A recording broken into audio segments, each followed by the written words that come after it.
Who has the toughest chin in the UFC? Which fighter is the dirtiest amongst all? In this video, let's take a look at some of the most bizarre records in all of MMA. Longest losing streak. Sorry Sam, we can't help ourselves as we have to mention you. Sam Alvey won over the hearts of many, including Dana White, when he made an appearance in season 16 of The Ultimate Fighter. He's had some nice wins and some harsh losses along the way, but he's really been on a losing skid as of late. Though we do love the jovial and happy side of Alvey. But sadly, he has little reason to smile lately. Not having his hand raised in a victory since September 2018, Sam is on an 8-fight losing streak with a draw in the middle of those losses. On paper, this looks bad. Like really bad, terrible even. The vindicating factor and the reason Sam hasn't been released from the organization is that Alvey, in those losses, has either made the fight really close or he lost to a short-notice opponent. However, his most recent losses could bear bad news for the smiling one. Dirtiest fighter. Rousimar Palhares cannot be forgotten as the Brazilian has done some questionable things during his career. Palhares is one of the most dangerous grapplers who made his way into the UFC. Despite being powerful, skilled, and terrifying, he felt the need to do more than just win. He literally went out there to hurt people.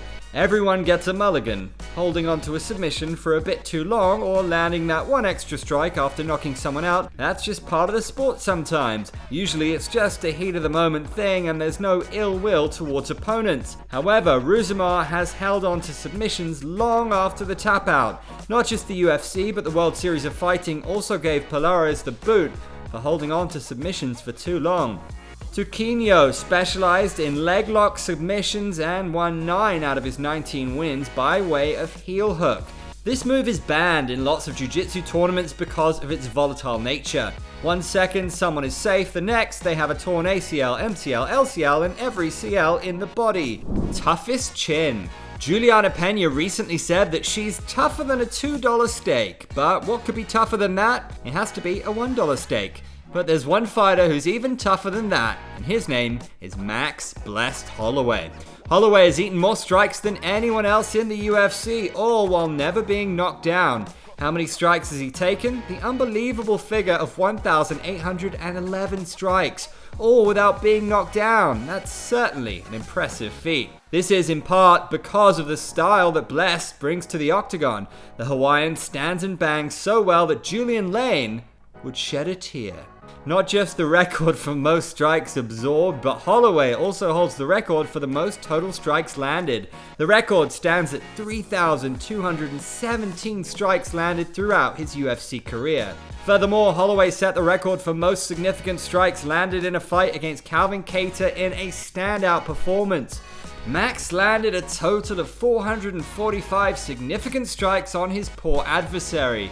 Holloway's name is painted all over the UFC's striking wing as an absolute elite. Whether he's eating punches in bunches or returning the favor twice over, Max is always there for it. Bizarre title reign. UFC is known for booking interim title fights at the drop of a hat. Champ broke a thumb, bruised his knee, literally any reason would suffice for them to crown an interim champion. But there's one man who dared to defy the promotion and went on to not only hold up 1 but 2 divisions, and it's none other than Conor McGregor. His first title reign as featherweight champ saw him hold up the division for 350 days. Oh well, this isn't even close to what he did next. Notorious went on to win the lightweight gold and didn't defend for a whopping 511 days. Sorry Francis Ngannou, you have to be a serious cash cow like Conor to pull this off. Dullest title fight. Fighting for the world title usually carries a special prestige and almost guarantees action. But the latest matchup between Thug Rose Namajunas and Cookie Monster Carla Esparza proved otherwise. Not only did it become one of the worst title fights in the history of the sport, but it also saw the least number of strikes landed in a 5-round title fight. Despite Thug Rose's prolific career as a striker, the two fighters managed to land a combined total of a mere 68 significant strikes. Even veteran commentator Joe Rogan couldn't help himself from calling it the stinker of all stinkers. That fight may have turned out to be a real sleeper, but this channel won't ever let you down. If you really enjoyed the content and hope to see more videos, then please hit that subscribe button and turn on the notification bell.